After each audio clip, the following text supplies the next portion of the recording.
Senator Chris Holbert is the majority leader of the Colorado State Senate. It's good to be in the majority, even if it is by one little vote, isn't it? Yes, sir. Thank you, voters of Colorado. We're grateful. Actually, I think the guy who's most grateful of that one vote advantage is John Hickenlooper.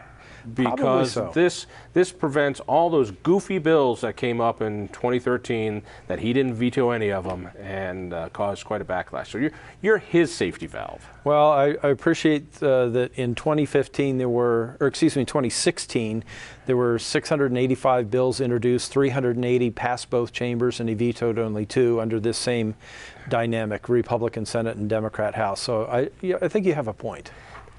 I didn't know this about you. Most guys you worry about because they're in politics, and then they cash in later and become a lobbyist. You obviously didn't get the memo.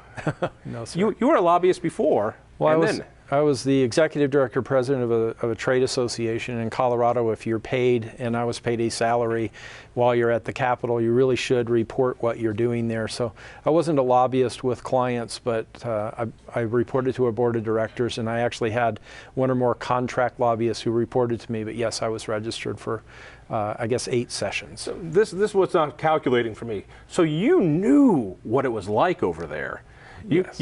And you still ran for office. I did, and I actually implied a 2-year revolving door prohibition coming out of the lobby going in, and the voters put that into the Constitution coming out, so I couldn't go back into the lobby for 2 years after, and I don't think I would. So, yeah, it's a fascinating environment. Let's get down to this session. It seems like there's a couple big issues happening. Let's talk first about construction defects. Sure. Home prices are ridiculous in this town and around the state. I mean, it's crazy. We've got this huge state, and home prices are so enormous that starting couples, starting families, people out of college can't get a starter house. And a lot of people use a condominium as that starter house. I own this. It's not, it's not, 50 acres, but it's mine, and I can get equity should the market go up. But why is it that it's so difficult to find any condominiums for sale? Well, back when Governor Ritter became governor and the Democrats had the House and the Senate, they passed legislation to make it this way. And they I think, acted under the theme of consumer protection, and they protected consumers to the extent that today no one builds multifamily owner-occupied housing. It just is not a commodity that is coming into the market. And the shorthand for that is construction defects. And to their defense, there were a lot of cases of big builders building things that had some shoddy workmanship, and Sure. you had to, and what about the guy who bought the house and now the foundation's gone? But I never quite understood, why are condominiums different than homes? Why multi-units?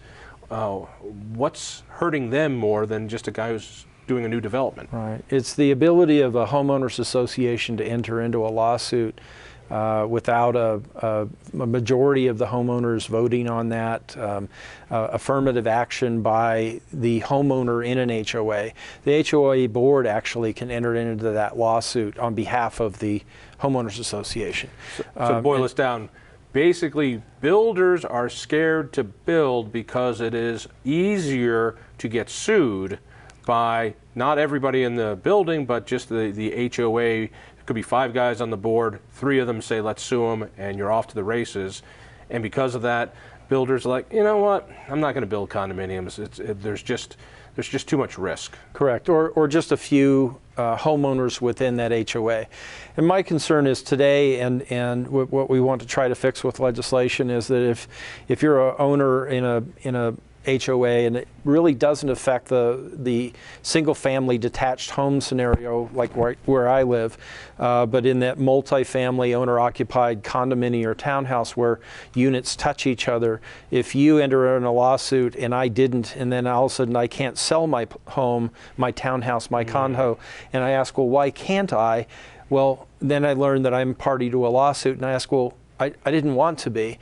And right now the trigger really is that I'm party unless I take affirmative action to say no and get enough people to say no, I don't want to do that. And people find themselves in an awkward situation. Maybe they have a job opportunity in a different state and they have to sell.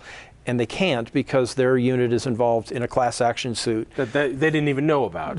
Potentially. Maybe they did and they weren't really paying attention, but not many people want to buy into that scenario. Yeah, want to buy your condominium and the lawsuit you're attached to. Yeah, probably not. So what's the solution? This is the first time I've ever heard a Speaker of the House say, yeah, I think we have room to compromise.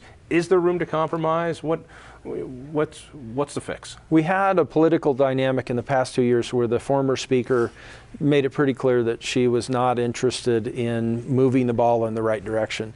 And I do give Speaker Crisanta Duran credit for at least being willing to have those conversations, listen to both sides, and I hope to put bills into a committee where they'll get a truly fair hearing.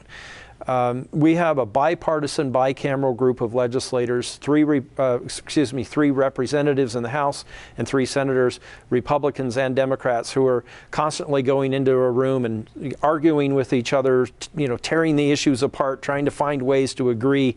And it isn't, we're told that the legislative process is the art of compromise.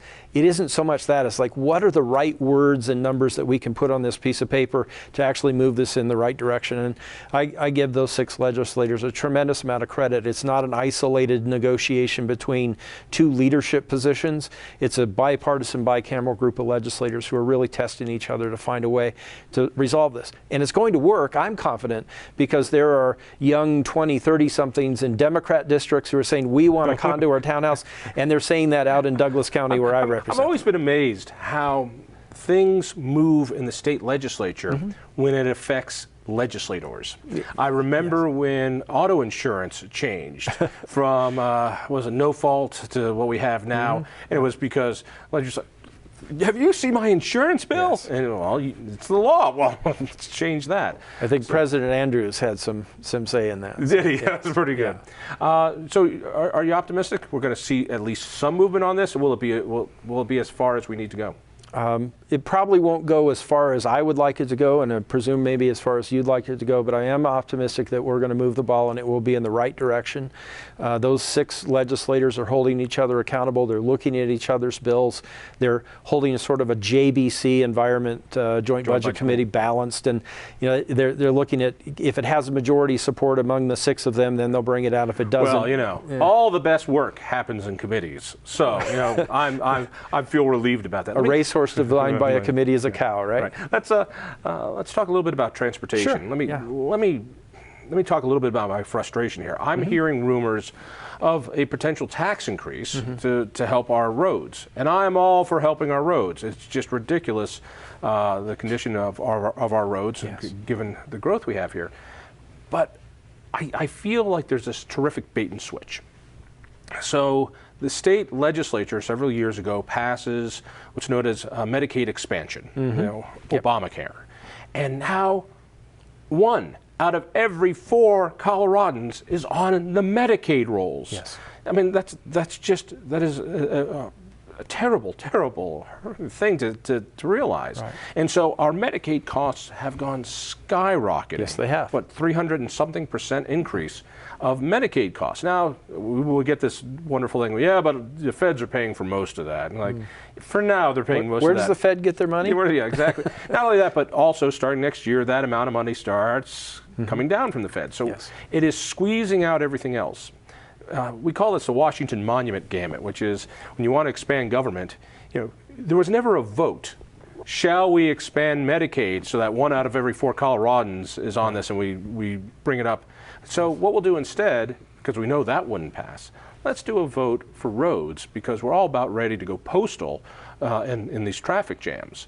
And I find it unethical that we do this thing without a vote, expand Medicaid, push everything else out of the budget, and then we use those things, higher ed and transportation, as we've got to raise money for this. So why didn't you ask us about that stuff well, the answer is obvious. People wouldn't have passed it. Now it's this. Shouldn't we look at those things before we look at transportation? Yes, and if Republicans held a majority in the House and the Senate and the governor's office, I think that perspective could prevail. Representative Patrick Neville is the minority leader, Republican leader in the House, and he is pointing toward existing revenues as the solution for transportation funding. he has an absolutely legitimate point. Over the past 10 years, we've had 10%, or excuse me, 100%. Past 10 years, we've had 50% growth in our general fund or total budget. So if that was your private company and you had 50% growth in your total revenue over a 10-year period, would that be a success or a failure? I think most people would say it's a success. And your observation about Medicaid funding and the expansion of that is true. Right now, and we can look at years the Democrats held all of the power, the 2 years that we gained a Republican majority in the House, and now 4 years that we have a Republican majority in the Senate. The reality is the House Democrats have to participate in whatever the solution for transportation funding is. So will the House Democrats support using existing revenues to fund transportation? I think the answer is no. I think they would not go for that. If it's $750 million a year, they're probably not going to take that out of K through 12, Medicaid, and Medicare, which are the top three things. K through 12 is about 37 cents out of every dollar that we have. And if you put Medicaid and Medicare together, it's about another 37 cents. So Neville is right, existing revenues are there, but the House Democrats won't do it. I understand the Speaker of the House, a Democrat, has proposed a sales tax increase. That's almost certainly not going to pass through Senate Finance. So we have this binary conversation. And then we have to ask, well, if neither of those work, how do we fund roads better? I'll tell you what, we only have a few seconds left. Okay. I'll throw out a few, which is, there's a lot of money out there. I think Neville's right. Yes. You know, it's amazing that we're giving millions of dollars to Quentin Tarantino to make horror flicks, but we don't have money for roads. Right. Senator, thank you. Thank you. Listen for me on KHOW Radio. Check me out on the Denver Post. Tell a friend. We'll see you next week.